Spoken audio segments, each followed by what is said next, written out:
Eh bien bonjour à tous, alors aujourd'hui je vous retrouve pour une vidéo dont l'idée m'est venue en sortant de la salle Dans nos troubles, donc le film de requin géant contre Jason Statham alias The Meg en version originale, donc au passage GG les mecs qui ont fait la traduction, non franchement c'était subtilement amené, c'était bien franchement, il n'y a pas de paix. Et donc c'était un film qui à mon sens a fait le taf, c'était un film vraiment popcorn que tu regardes en te vidant la tête, en te disant ouais c'est con mais ça marche bien, ça fait le taf à défaut d'être particulièrement original. Et surtout, contrairement au dub de The Asylum, eh ben, au moins c'était bien fait. Et du coup, je me suis dit, qu'est-ce qui fait qu'un film de requin va être bon ou va être mauvais? Parce que le genre est assez prolifique, on trouve des films de requins absolument dans tous les sens. Et je me suis dit, qu'est-ce qui fait que le film va être bon et qu'est-ce qui fait qu'il peut être mauvais? Donc j'ai trouvé 5 points qui, à mon sens, vont permettre de répondre à cette question. Donc je précise tout de suite que je vais spoiler à mort, donc si vous voulez pas que je révèle les rebondissements de certains films ou que je gâche les surprises, et ben voilà, je préfère vous avertir, ça va spoiler dans tous les sens, donc vous pourrez pas dire que je vous ai pas prévenu. Alors soyons honnêtes, le Shark Movie c'est pas le genre le plus prolifique en chef-d'œuvre dans le cinéma, puisque bon, avec toutes les conneries estampillées The Asylum qui sortent du genre Sharknado, on en est déjà à 5, ça j'arrive toujours pas à comprendre pourquoi, Avalanche Sharks, etc., les Mega Sharks versus Giant Octopus, bah, on peut pas dire que le genre puisse faire bonne figure. Et pourtant, même si beaucoup de monde préfère dire que le genre est une poubelle cinématographique et que le seul vrai bon film de requin c'est Les Dents de la Mer, bah, y a quand même des exceptions au pire sympathiques et au mieux particulièrement oppressantes. Donc qu'est-ce qui va différencier un bon film de requin d'un mauvais film de requin? À mon sens naturellement, bah, le premier point ça va être le respect de l'animal. En effet, personnellement, le requin c'est une créature qui me fascine à peu près autant qu'elle me fout les foies. Je crois que c'est vraiment la bestiole la plus parfaite qu'on peut trouver dans le monde. Et je pense que les meilleurs thrillers du genre sont ceux qui ne prennent pas la créature pour un mangeur d'hommes sanguinaire. À ce titre-là, je trouve que les pêcheurs chinois mènent largement au score, mais bon ça c'est un autre débat. Mais voilà, quand un film se borne à faire passer le requin pour un monstre, eh ben, je trouve que ça passe moyennement. Parce que dans la réalité, maintenant on le sait, un requin c'est pas quelque chose qui va t'attaquer volontairement, c'est parce que généralement il t'a confondu avec une otarie, etc. Donc c'est très rare qu'un requin attaque volontairement l'être humain. Donc pour moi, c'est vraiment pas quelque chose qui fonctionne quand on montre le requin comme un monstre sanguinaire au cinéma. D'ailleurs, c'est l'un des rares reproches que je vais faire aux Dents de la Mer, hein. Le film n'explique jamais pourquoi le requin s'est mis à tuer les gens, pourquoi il y a toutes ces attaques. Et de plus, suite aux Dents de la Mer, bah, le nombre d'exterminations de requins a monté en masse. Et ça, c'est vraiment quelque chose qui dessert le film, à mon sens. Même si ça reste un super film, je ne vais pas revenir là-dessus. Par contre, prenez des films comme Open Water ou Instinct de survie. Je veux dire, dans le premier, les requins ne sont jamais agressifs. Je veux dire, ils n'attaquent que lorsque les personnages montrent des signes de faiblesse ou qu'ils semblent être à la limite de mourir. Donc, c'est un comportement plutôt réaliste d'un animal qui voit une proie facile à prendre. Donc, à ce niveau-là, ça passe plutôt bien. Et même pour Instinct de survie, dont on ne comprend pas vraiment au début pourquoi il attaque la surfeuse, on se dit finalement elle est sur son territoire de chasse, donc du coup le requin ne fait que défendre son territoire comme n'importe quel animal terrestre le ferait. Et j'irai même plus loin, dans 47 Meters Down, deux plongeuses se retrouvent donc à 47 mètres en profondeur, vous l'avez deviné, et se font littéralement attaquer de toutes parts par des grands blancs. Alors il se passe rarement plus de 2 minutes sans qu'on voit un aileron ou alors sans qu'on devine la présence des requins. Et c'est vrai qu'à première vue, on pourrait se dire que le film ne fait que montrer des requins agressifs sans raison. Mais au tout début, qu'est-ce qu'on voit? On voit des hommes qui jettent du sang, des poissons morts pour appâter le requin, pour donner plus de sensations fortes aux deux plongeuses. Donc quand on sait que c'est le sang qui attire les grands blancs et qui les rend agressifs, ben, pour ma part, j'ai plutôt vu les conséquences d'un comportement imbécile de l'être humain qui est toujours de plus en plus à la recherche de sensations fortes, qui veut toujours aller plus loin pour avoir des souvenirs à raconter, etc. etc. Donc, personnellement, voilà, c'est vraiment ce qui fait qu'un film va être réussi ou pas, ou du moins en partie, c'est le respect de la créature. Je passe à présent au deuxième point, ne pas tuer l'animal. Alors attention, je vous vois venir, je le conçois, si Les Dents de la Mer s'étaient arrêtées sans le face-à-face final entre Brody et le Grand Blanc et ce climax ultra spectaculaire qu'on connaît tous, ça aurait pas eu la même saveur. Je suis d'accord, c'est un final très efficace pour un film d'aventure, c'est un truc qui a marqué l'histoire de cinéma, je suis d'accord là-dessus.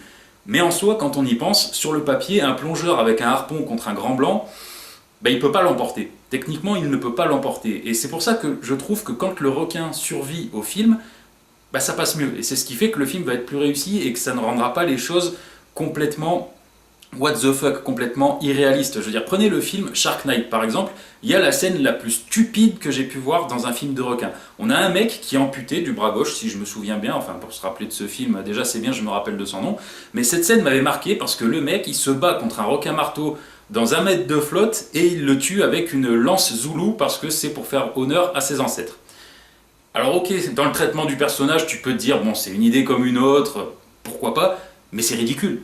C'est ridicule. Depuis quand tu peux battre, en étant amputé en plus, un requin qui fait 2 fois ta taille avec un morceau de bois? C'est complètement débile et c'est pour ça que ça ne marche pas. Je veux dire, prenez par exemple un autre film qui est vraiment très bon, The Reef. Dans The Reef, on a un bateau qui coule et 4 plongeurs du coup qui partent à la nage pour regagner la terre ferme parce qu'ils se disent qu'ils sont pas si loin de ça des îles en fait. Et du coup, ils se rendent compte qu'il y a un grand blanc qui leur tourne autour. Et ils n'ont pas d'armes, ils n'ont rien pour se défendre. La seule chose qu'ils aient, c'est un masque pour de temps en temps plonger et regarder pour essayer de repérer où se trouve le requin. Donc c'est un film qui fout particulièrement les miquettes si, comme moi, vous avez la frousse des fonds marins. Vraiment, il y a quelques plans qui vont vous... Voilà, vous voyez ce que je veux dire. Et à la fin, le requin ne meurt pas. À la fin, le requin a eu presque tout le groupe. Et c'est ce qui marche. On se dit, ben, on n'est vraiment rien face à une créature pareille, et c'est ce qui fait que le film est vraiment effrayant. Donc c'est pour ça que ça marche, parce que le requin est toujours vivant. Et quand on le tue, pour moi, ça casse quelque chose. Prenez Instinct de survie dont je parlais tout à l'heure avec Blake Lively.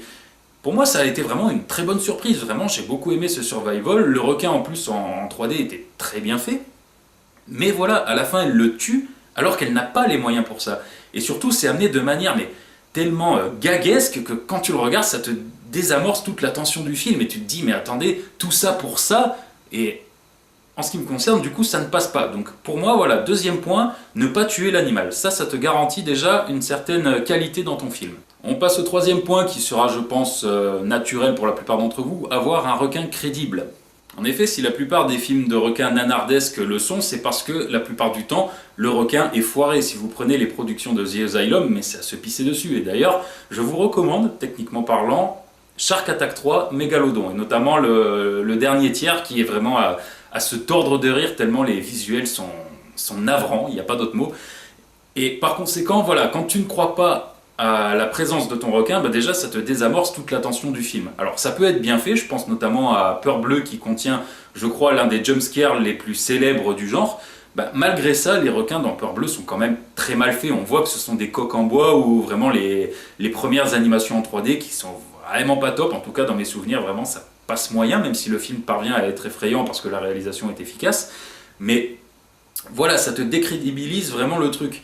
Et ça, c'est vraiment le point vraiment essentiel, je pense, dans un film de requin. Prenez Open Water, par exemple. S'il fonctionne aussi bien, c'est parce que ce sont de vrais requins. Les acteurs ont été vraiment lâchés en pleine mer avec des vrais requins qui nageaient autour d'eux. Et du coup, la tension est palpable. Tu te dis, ce sont de vraies bestioles, c'est pas un CGI bien pourri, c'est quelque chose qui existe. Pareil pour The Reef. Je veux dire, dans The Reef, le réalisateur est allé filmer des grands blancs au large de la Grande Barrière de Corail et s'est servi des rushs qu'il a tournés pour faire son requin. Donc du coup, t'y crois à la menace, tu te dis, ok, le mec, il a vraiment un grand blanc autour de lui, parce que c'est une vraie image de grand blanc qui a été utilisée. Et autant depuis quelques temps d'ailleurs, puisque je parlais de requins en 3D un petit peu plus tôt dans la vidéo, autant c'est vrai qu'à une époque, les requins en CGI, c'était quelque chose de vraiment dégueulasse. Prenez Shark Night que j'ai déjà évoqué, c'est juste une catastrophe. Vraiment, c'est à pleurer tellement c'est pas beau. Ou alors, comme je le disais dans Peur Bleue, même si ça fait parfois sursauter, les requins sont vraiment pas top. Mais depuis quelques années, vraiment, les CGI ont vraiment fait des progrès en matière de requins.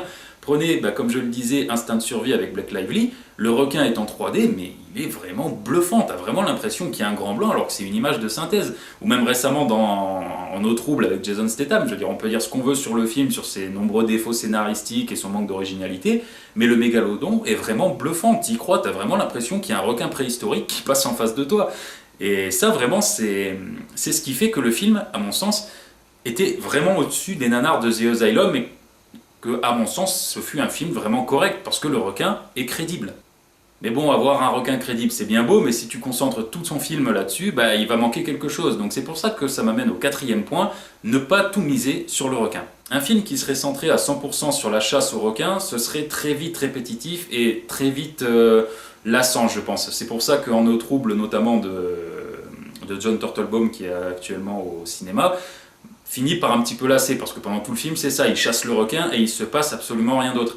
Et ce ne sont pas les suites des Dents de la Mer qui vont me prouver le contraire d'ailleurs. Et puisque je parle des Dents de la Mer, ben, qu'est-ce qui fait que le premier film est aussi bon et que les autres sont, dans le meilleur des cas, corrects, je parle du 2, et dans le pire des cas, d'immondes nanars, et ça c'est le 3 et le 4. Eh bien tout simplement parce que le premier film, avant d'être un film de requin, c'est un film de personnages. Je veux dire, ce sont des personnages qui ont leur motivation, qui ont des peurs, qui ont des sentiments, des émotions, et qu'on va apprendre à connaître pendant les 3 premiers quarts du film, avant de les envoyer affronter le squale. Donc par conséquent, tout ne repose pas que sur le requin. Et c'est pour ça que le premier Dents de la Mer fonctionne carrément bien. Tu sais qu'il y a un requin, mais voilà, Spielberg a l'intelligence de vraiment présenter ses personnages, de poser sa tension avant de te montrer le monstre de partout. Et c'est pour ça qu'aujourd'hui encore, ça reste un exemple et une référence inégalée en matière de films de requins. Et ce procédé, ça a une deuxième utilité, ça peut décupler la puissance d'une séquence d'attaque de requin, dans le sens où tu n'es pas habitué à voir un aileron toutes les 2 secondes ou des dents toutes les 3 minutes. Je veux dire, quand le requin surgit, bah, tu ne t'y attends finalement presque plus, et du coup là ça fonctionne, là la peur est là. De plus, dans un film comme 47 Meters Down, bah, les requins finalement, c'est le cadet des soucis des plongeuses. Bon, j'exagère peut-être un peu, mais le problème dans ce film, c'est le manque de visibilité, le manque d'oxygène. Je veux dire, la scène, à mon sens, la plus terrorisante du film, c'est la scène où une plongeuse part seule pour essayer de voir ce que c'est que cette espèce de lumière qui est à quelques dizaines de mètres du duo. Et en avançant, elle finit par se retrouver devant une espèce de cratère sous-marin noir, donc tu n'as aucune idée de ce qu'il y a là-dedans, de la profondeur, enfin, de ce qui pourrait s'y cacher. Et ce plan est pour moi l'un des plus traumatisants du film. Moi qui ai peur des fonds marins, vraiment, j'ai été beaucoup plus effrayé par ce plan que par la remontée finale, vraiment, honnêtement. Et donc c'est pour ça vraiment que ce genre de procédé peut sauver ton film, parce que si tu temporises les attaques de requins et que tu développes un truc un peu plus original que ces 2 mecs qui vont aller chasser un requin, ben là tu peux captiver l'attention du spectateur et lui faire se dire tiens, je veux voir ce que le film a à me proposer, je veux voir comment il va traiter cette idée et comment il va doser ses apparitions de requins.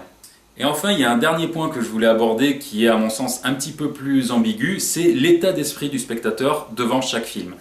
En effet, lorsque je vois des gens parler de films comme Open Water, En eau trouble, etc., et dire « ouais, ce film, franchement, c'est rien comparé aux Dents de la Mer », évidemment, évidemment, je veux dire, mais en même temps, l'ambition de ces films, ça n'a jamais été de rivaliser avec les Dents de la Mer. À aucun moment, quand tu écoutes l'interview des réalisateurs, ils te disent « oui, on a voulu surpasser Steven Spielberg, on a voulu faire quelque chose de mieux, on a voulu faire le film de requin de tous les temps ». Non, aucun de ces films n'avait cette ambition-là. Ces films n'étaient là que pour divertir, dans le cas notamment de En eau trouble, et dans son cas, il le fait très bien. Je veux dire, c'est pas le film de l'été, et d'ailleurs les mecs ils sont pas cons, vous avez vu, ils ont programmé le film à la fin du mois d'août, une fois que tout le monde s'est baigné et est rentré chez lui à Paris pour être bien loin de la mer et que les gens se disent pas « oula, on va plus aller à la mer après avoir vu un film comme ça », donc avouez que les mecs ils sont quand même pas cons, je ferme la parenthèse, mais voilà, je pense que l'état d'esprit du spectateur fait qu'un film va avoir une bonne ou une mauvaise réputation. Et à mon sens, je pense qu'il ne faut pas aller voir En eau trouble, The Reef, 47 Meters Down ou Les Dents de la Mer avec le même état d'esprit. Je veux dire, tout comme en branchant The Asylum, tu ne t'attends pas à avoir un film d'une super qualité et à te dire je vais passer la soirée ciné de l'année.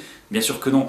Donc je pense que le genre, à titre personnel, comporte plus de perles qu'on ne veut bien le croire. Je veux dire, si vous regardez les fiches articles de ces films sur internet, beaucoup de monde va dire « ouais, mais c'est un sous Les Dents de la Mer, c'est pas Les Dents de la Mer ». Est-ce que ça fait des autres films de mauvais films pour autant? Bien sûr que non.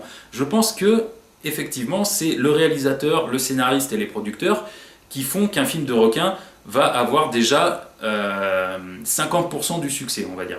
Vraiment. Je pense que c'est eux, en mettant l'argent là où il le faut pour faire un beau requin et en écrivant le film de manière efficace et en le filmant de manière originale avec certains effets de mise en scène, comme notamment les plans subjectifs dans The Reef.